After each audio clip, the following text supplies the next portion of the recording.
Welcome, everybody, and thanks for joining us on episode 31 of Health Talk with Dr. Kell. I'm Nikki Sterner, and we are at the end of a four-part series discussing sleep. In week one, we talked about how the foods you eat can affect your ability to fall asleep and stay asleep. In week two, we talked about sleep and exercise and how the intensity of your exercise and when you do it can affect your ability to get restful sleep. Last week, we discussed sleep deprivation and your emotions and how there is a bidirectional relationship between poor sleep and depression and anxiety. Finally, we are wrapping up with sleep deprivation and your environment.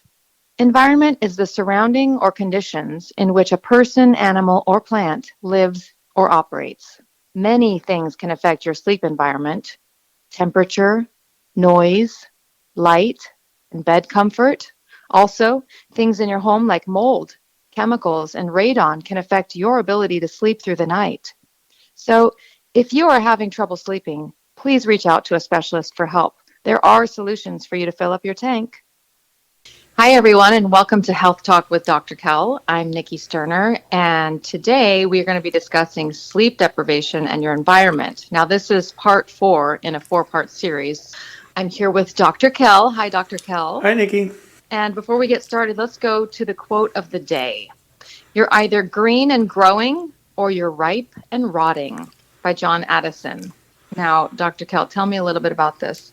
Well, what do you think, Nikki? I would absolutely agree with that. And we talked a little bit about that in the last podcast, too. The thought of the day was kind of connected to that. If you're not willing to keep on learning, what's really happening to you?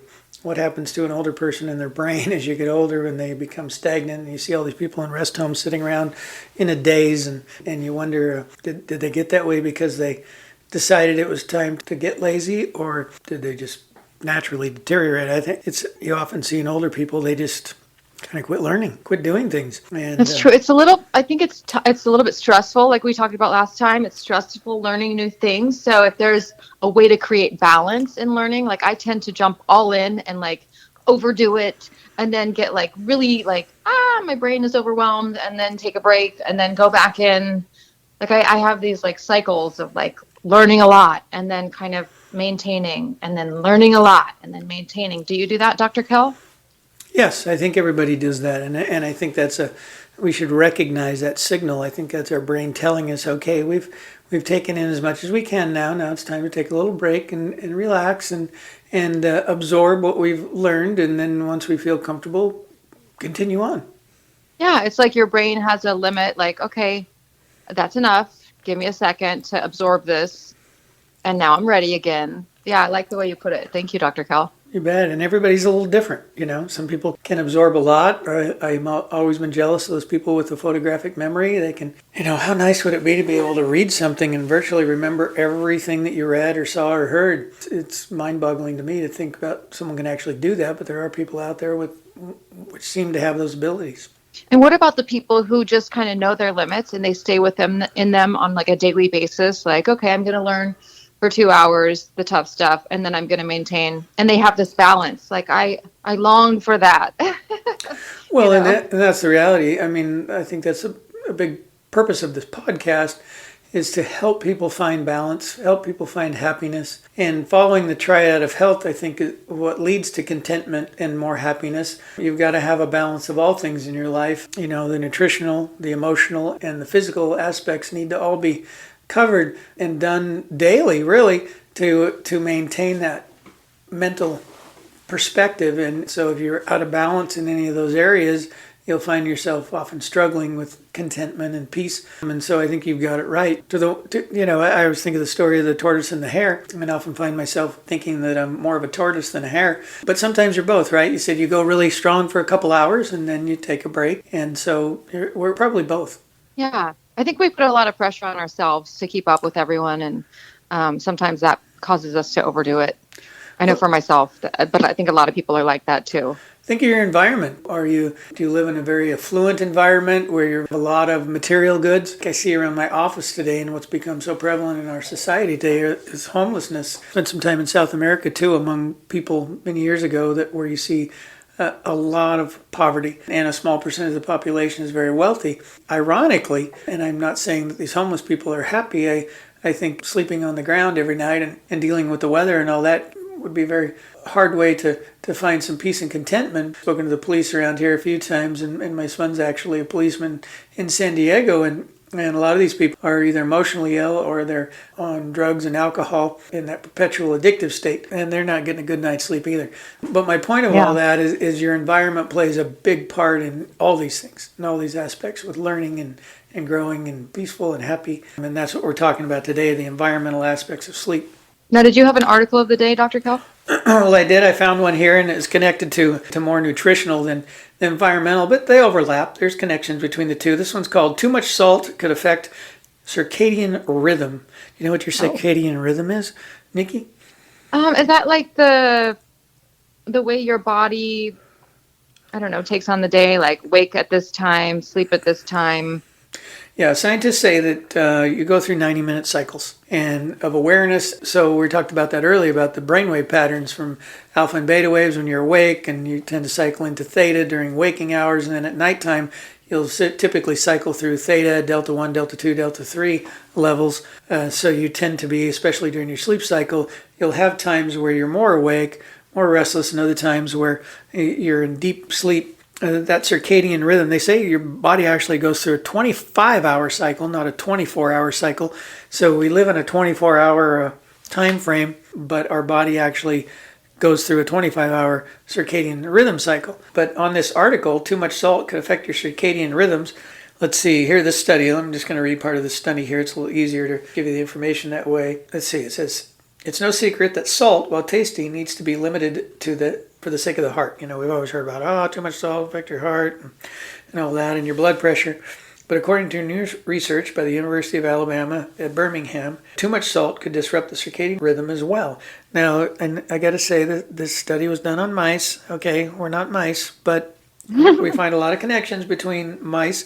That's why they're always doing studies on mice. And in this study, these mice weren't detrimentally harmed. They didn't sacrifice them after the study was over. So for all you animal activists out there, this study seemed to be okay that way. When they did the study, they were specifically looking at a part of the brain called the suprachiasmatic nucleus, the SCN for short, which is what keeps our body's clock regular and in rhythm. Within the SCN are receptors called endothelin B receptors, and these receptors help to manage sodium levels. Upon their analysis, the researchers found that mice who had been fed a high salt diet weren't following the normal sleep-wake patterns. Expect from mice through previous research that humans often mimic these kinds of things as well that we find in mice. That's the way we use them. So if you mess up your circadian rhythm, your cycle, your brain isn't going down into deep sleep, and it can also mess you up during the day. In your waking time, some people get that feeling like even when they're during the wake that they're wired, just going at it, and that's when you're in alpha. And sometimes your brain spends too much time in alpha, like you were saying earlier, where you go at it for a couple hours and then you need to rest. That's really when you're learning and you're trying to memorize things or learn a new thing, your brain is really focused and functioning at a high level, so you tend to be more in those alpha waves. And then when you take that break, you relax more and you go back down into beta. And then if you can't get kind of that sleepy sensation, then you're in theta. So cycling back and forth. So it's basically saying that regulating process of your brain cycling through, especially during sleep. If you're having high amounts of salt, you may be messing up your sleep cycle too. So that's another thing to consider when you're trying to correct your sleeping problems. Are you getting too much salt or putting a lot of salt on your food right before you go to bed? Those are other issues to consider. Mm-hmm. So like chips before bed, a lot of people do that. Yeah. Maybe the salt that's messing things up. So try changing that up as well. Yeah, we've really tried to eat less in the hour or two before bedtime in the last couple weeks or week or two. Yeah, and I think it's helped to have more sound sleep. For you personally or the whole family? Yeah, the whole family. I'm really trying to be like, no snacking from this point on at like 9 o'clock. Well, I wanted to do 7 o'clock, but that's just, we sometimes don't even eat dinner until 7 o'clock. So That's another problem, isn't it? A lot of people are eating later. It used to be that the average family would eat at 5 o'clock in the afternoon, and now it's a lot later. So that's got to be affecting it as well. I know you've said in previous episodes that your kids aren't getting enough sleep. We talked about how a teenager really needs a minimum of 8 hours and preferably 10 hours a night. And who's getting that anymore? Oh, no. It's more like 5.5 to 6.5 on a good night, on a school night. The weekends are different, of course, but those school nights are tough for them. They're up studying. I think Breezy had 3 tests and 2 quizzes or something like that today. It's crazy. Yeah, and the strange thing I find is that the education it's the teachers who are the educators that need to be taught all these things, because there are places in the country where they don't give homework or not much homework, and they focus on teaching all the things in class. So the kids who have reduced amounts of homework, of course, you got those days where you're studying for the test and you do the all-nighter. Well, guess what? For some of those people, they would do far better on those exams if they progressively learned the material and then got a good night's sleep before, because they're going into that test sleep deprived and their brain just isn't working well. It disconnects those centers of memory connection. So you can cram all night long thinking that that's helping you learn it. But the reality of it is, even if you get away, like I have to admit, when I was in college, I would do those things too, and cram and cram and cram. And oftentimes I could go into the exam, although typically I did try to get a good night's sleep. I understood even back then how important that was. So I typically wouldn't stay up until 3 a.m. I'd still try to go to bed by 10, 11 o'clock at night and get the 8 hours, at least 7 to 8 hours sleep, because I even knew then how important that was. However, I would tend to be the crammer, where I would study hard the days before, and I could go in and regurgitate all the information and do well on the exams. But give me the test a week or two after that, I probably wouldn't pass it, because it's like the information didn't stay. It didn't stick. And that was because I wasn't progressively learning it. I was just cramming. Oh, yeah. And I think, like you were saying, like some places don't give as much homework. And I think the students actually go and enjoy learning, and they focus on what they want to learn. Even like for younger children, they have like Montessori type schooling where they gravitate to a certain type of learning or subject, and that's what they focus on until they're ready to move on. And I don't know, I think that encourages a lot of creativity and excitement around independence and learning and groups as well. Yeah, and we're talking about sleep, but it's so easy to get off topic. And that's a whole nother podcast, right? We could spend hours talking about how disruptive messing that whole cycle up disrupts our ability to learn. And our learning is so important, especially because it's happening to kids, and that's when most learning occurs. Yet if those kids are not nutritionally balanced, they're not sleeping, getting the right amount of sleep, if they're not getting the right amount of exercise, and they're emotionally distraught, whether due to the lack of sleep or the emotional traumas are causing their lack of sleep, it doesn't really matter. The fact is, you've got to fix these things and you've got to accommodate those things. Otherwise, people don't thrive. There's always a percentage of kids, and I believe I was one of those kids when I was in junior high and high school, where parents went through a divorce when I was 10, lived with my mother, I was gone. I can go on and on and on about all the things in my life that was disruptive to my ability to learn. And also in physical performance in sports and stuff, I often look back now and go, was part of my inability to really perform well in sports also tied back to the emotional issues, the sleep issues, the nutritional issues, because I had all those problems. I wasn't fed well. I dealt with a lot of emotional issues and didn't get the nutrition I needed either. I was living on hamburgers, French fries, and soda pop. Yep. So I bet if we need to do some studies, and there probably are studies already been done. I need to do some research and find them. Took the lower performing kids in school and looked at their tryout of health and connected to them, you'd probably find that they're lacking in all those areas, or 2 of the 3. There's just a connection there, and oftentimes the educators, they ignore those things. They don't really look at those things. They don't look beyond what's happening at the moment and why is it happening to this child over another, and how do we fix it. Okay. So back to environmental conditions on sleep. There we go.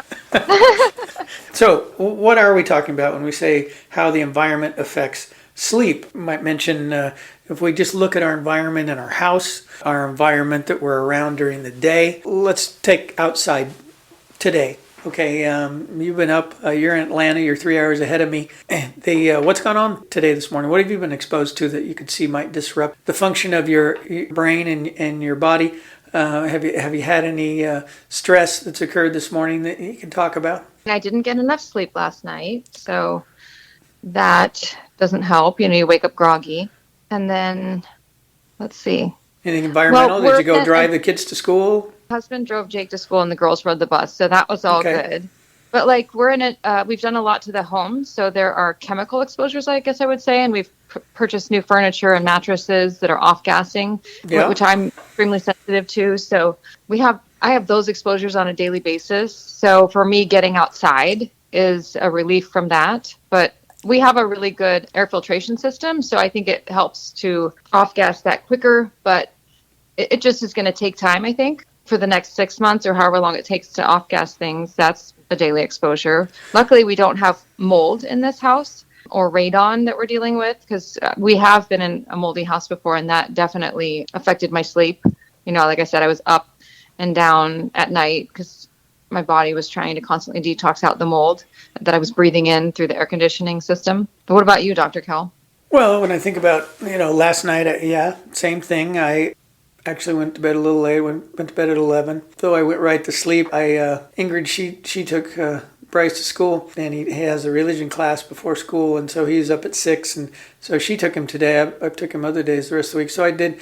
But of course I woke up right away, and I didn't really get back to sleep after that. And so I was up at 7, ate some breakfast, and something was helpful. Walked around my backyard. I grow a lot of plants and trees, and I enjoy growing things, and that's another product we created that's not on the market yet. Plant food, fertilizer, natural and organic fertilizers, and natural pesticide products we're working on now. I hope to have them out in the spring. But so anyway, the real question is, what have I been exposed to in the environment? That was relaxing to me to go in the yard. And then I got in the car and drove to work, and that was fairly uneventful. I didn't honk at anybody, or nobody honked at me, and got here okay. So that was typical event experience, and got to the office, and so overall my environment's been fairly reasonable. But then we get into the podcast, and just doing the podcast, can be a little bit stressful. I mean, most of the time I feel pretty relaxed doing this, but if I get this, trying to organize the information properly and all that can be a little stressful too. But environmentally, you went out for a walk, you relaxed from that. So you haven't been exposed to too many things other than your environment. You're very fortunate that you can do those things. But as far as you've got the air filtration system and can test the house for different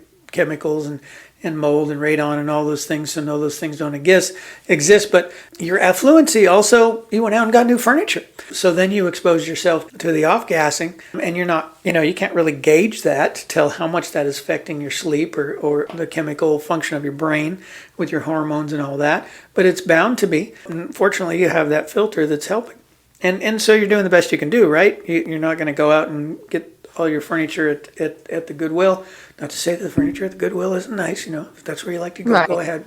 But it reminds me too, I have done a lot of jobs in my life. Was a photographer for a while, taking pictures of kids, and I also sold vacuum cleaners, believe it or not, in my younger days.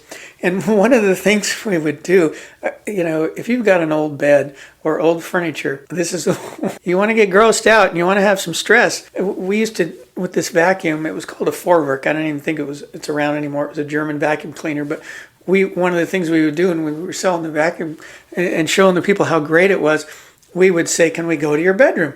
And can we vacuum your bed? Let me show you all the junk in your mattress. And we would attach this black cloth to a part of the vacuum, and we would run it over their bed and open it up and be full of what looked like dirt.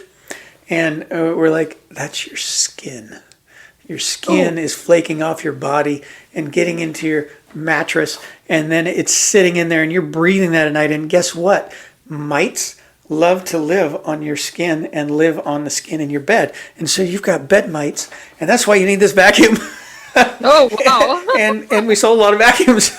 Yeah. with that thing, but the point being is, old furniture, old mattresses can be very unhealthy, and they can be environmentally unsafe.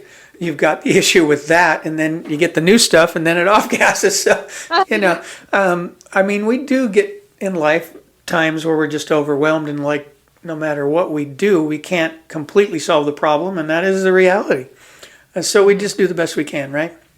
Yeah, absolutely. But with environmental things, one of the things we consider temperature. Temperature is a big deal with sleep. My wife loves to, when winter comes, even in California, it gets cooler at night. Might get into the 40s and 50s. She loves to leave the window open. She likes the cold air. I can't sleep when it's cold like that or breathing in the cold air. I lived in Colorado when it get down to zero in the wintertime. I like to keep the house at 68 when I'm sleeping, and she didn't like that. She had a harder time sleeping with the furnace kicking on and off. The noise of the furnace, that's environmental. Noise of the air conditioner, that's environmental. That wakes people up or disrupts your rhythm. And so those are all things to consider. Temperature is a big one. Do you ever have those issues in Atlanta? Yeah, I mean, I can hear the air system kick off and on, and sometimes if it blows on you, it'll make you a little bit cold or hot or whatever. Yeah. And like there's the thermostat on the wall is like a little bit bright. So the light. Okay, yeah.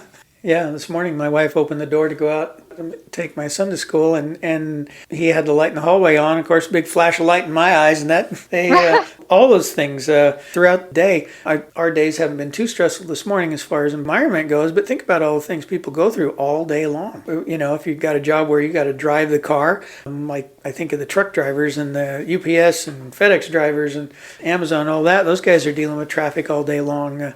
Or if you got to drive to and from work in your car and it takes you 2 hours to get to work and back. A lot of people in this area do those kinds of things. Drive an hour to 2 hours back and forth to work. All kinds of things affect that. Other things affect your sleep. Really when you think of environmental, the bacteria and the viruses that are spreading out all over the place, having to wear masks all the time.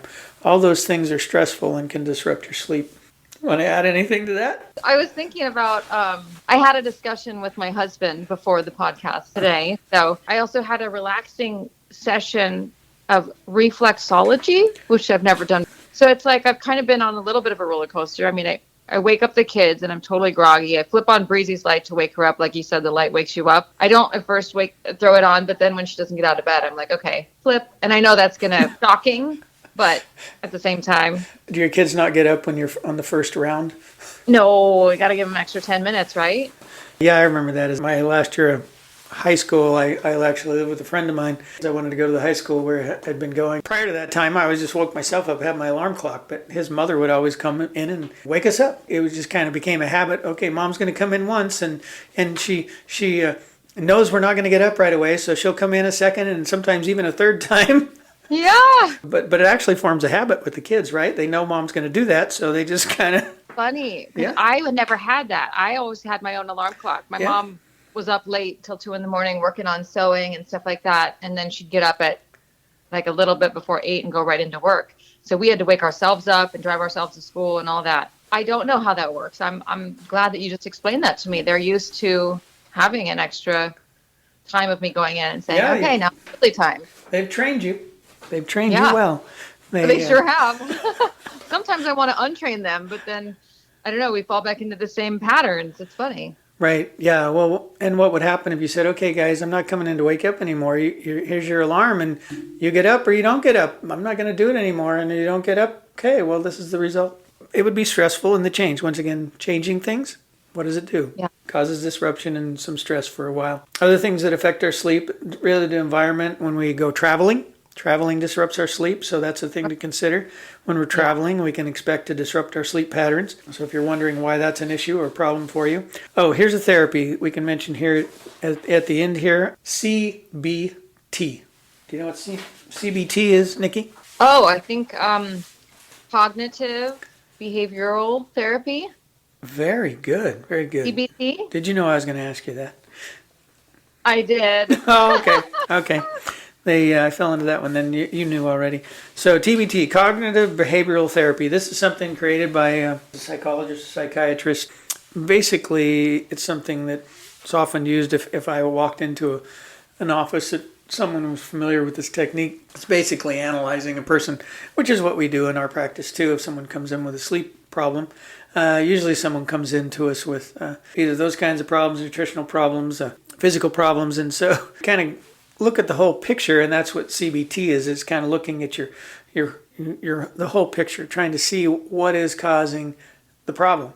And it's directly related to sleep, of course, but they look at everything from having you keep a sleep diary, to looking at your sleep patterns in detail, to looking at teaching you all the things we've talked about, like preparing for sleep, cutting out certain things in your life. What are you doing that's disrupting your sleep patterns? But what we do is we take it a step further than what a psychiatrist or psychologist would do. We look at, okay, is there a nutritional component?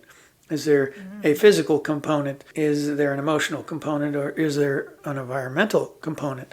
All these things are interconnected, and you got to figure out. It's hard to fix the problem. You can put Band-Aids on things, and that's why I became a doctor of chiropractic, because I wanted to look at what's really the cause of the problem. And in modern medicine, it's wonderful in so many ways, but oftentimes it's all about covering up the symptoms, not correcting the problem.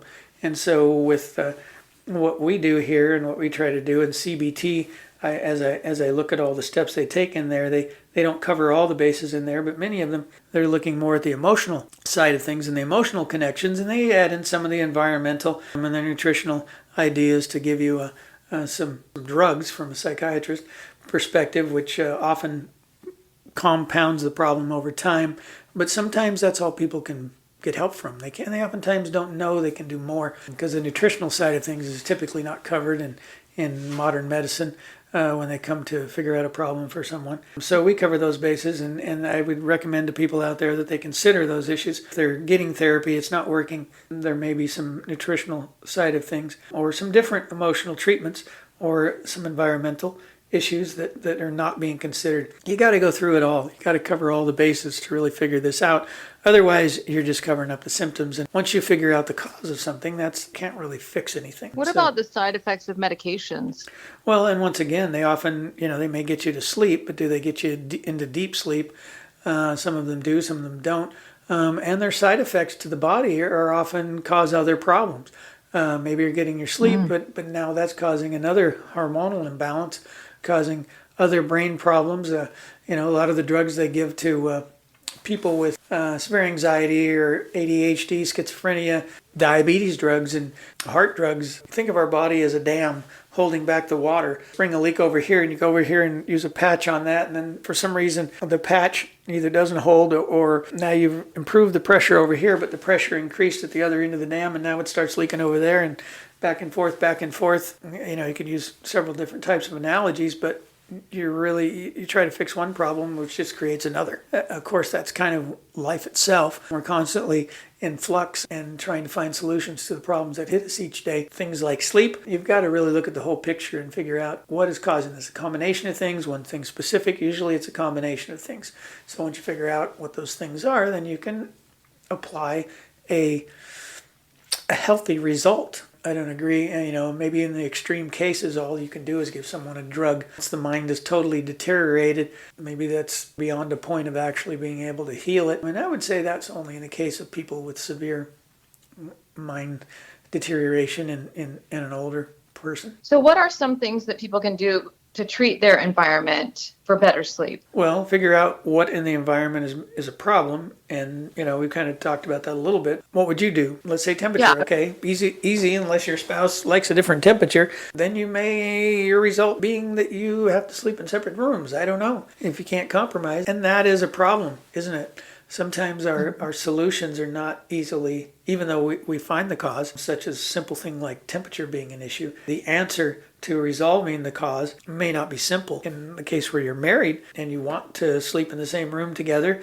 and the end result is, you know what, neither of us can get a good night's sleep unless we're sleeping in separate beds or separate rooms, and sleep is so important, maybe you just got to do that. Long term, you think good night's sleep, better function of the brain, happier life, reducing the stress might actually in time, some people think, if we don't sleep together in the same bed, our relationship, well, maybe the lack of sleep is affecting your relationship more than being apart during sleep and then coming together during the day and those other activities that we do together. So many different things you can do, but basically it comes down to you've got to figure out what the issue is. Like in your case, you discovered mold in a house, and that was affecting your brain.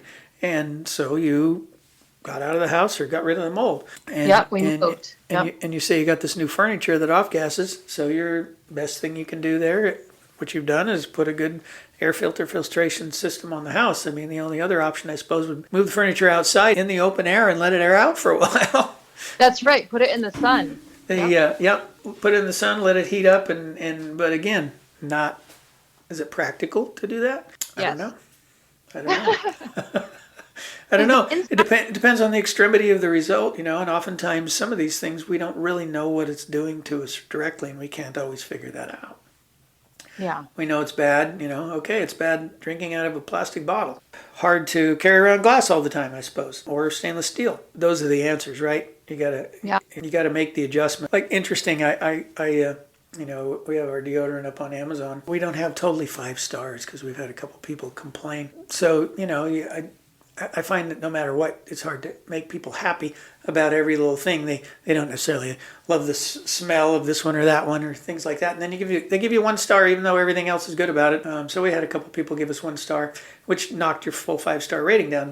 But ironically, I was looking online on Amazon at some other deodorants, and there's one deodorant there, I'm not going to say their name, but they had over 7,000 reviews and still had 5 stars, and the deodorant was full of aluminum and other bad ingredients. And I'm like, how in the world did they get 5 stars?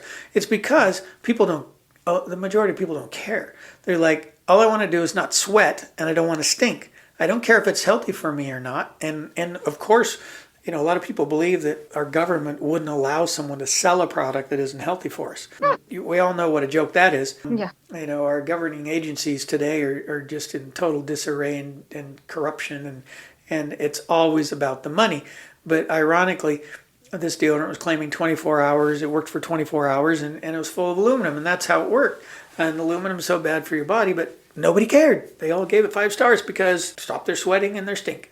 And that's all they cared about. They didn't care about their health, or it doesn't hurt you immediately, so therefore it's okay. Yeah. And I think about like my sensitivities, and I'm like, gosh, it's tough sometimes in the moment having these, but I think that they're a protection in the long term because I don't overexpose myself to things that are going to long term, accumulate and cause cancer or something, an autoimmune disease, something that gets turned on finally or triggered by this long-term exposure to things. Well, that is the problem with us as humans living on this planet, is our body can resist many things for a given period of time until it finally caves in.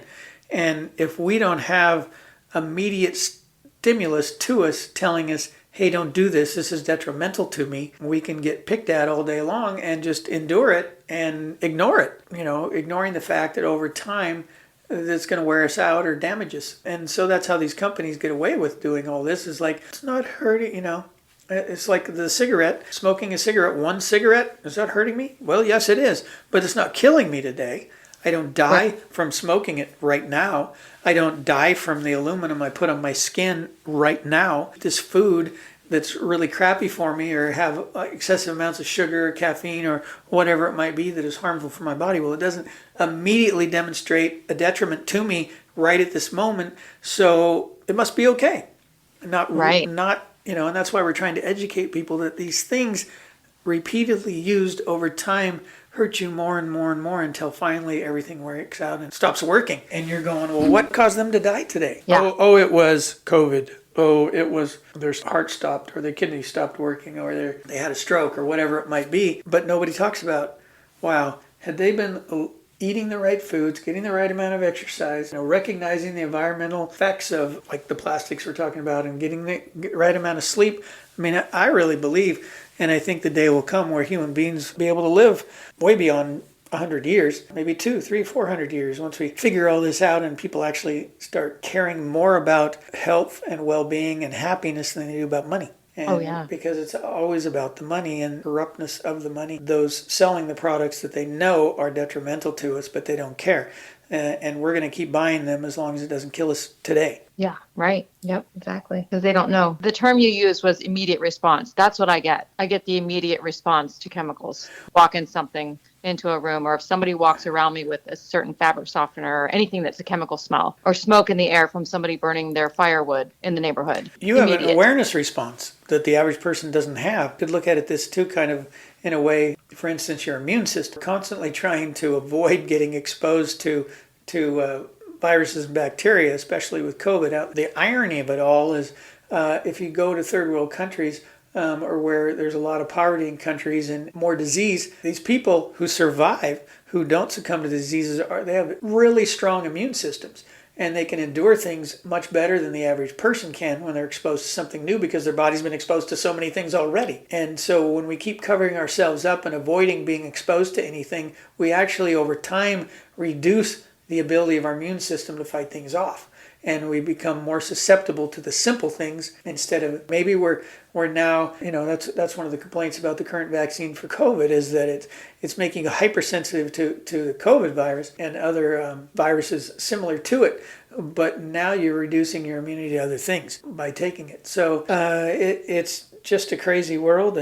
But you with your, I think, exposure to the mold and your environment and to the, like when you mentioned the leaking of the breast implants, things like that, your body has, because of those exposures, become hypersensitive to everything. So you're more aware than the average person when that occurs, and you can immediately stop the exposure, whereas the average person doesn't. Yeah. It's like a training. My body's already trained to know. Yeah, you're more aware than the average person when it comes to being affected by these things. And so you can remove yourself from that environment immediately. Whereas a person in a room, like carbon dioxide, sometimes people's furnaces go off and it can't smell it. Or you're sitting, that's how people sometimes, fortunately, take themselves out of this world with the car exhaust because you can't, depending on the car, of course, and how well it's filtering the catalytic converter, etc.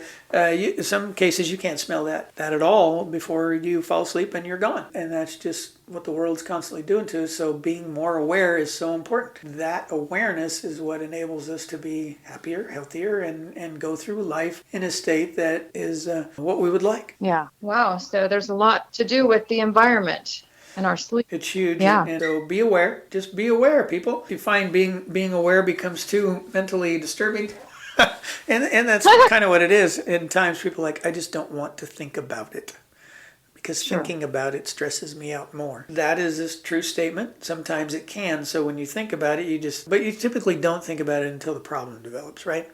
Mm-hmm. So if you're having a problem, you can find the solution. And that's why we're here, to try to help you find the solution. Yes. Because you have to fill up your tank, right? Yep, you got to keep gas in the car. So keep sleeping. We have new topics coming up. All right. Thank you so much, Dr. Kell. And thank you, everyone, for listening to this 4-part series on sleep. We hope that it helps you to get more sleep, right? Okay. Be sure to tag a friend and find us wherever you listen to podcasts. Thanks, everybody. Thank you, Nikki. Thank you for listening. Okay. Bye-bye. Bye-bye.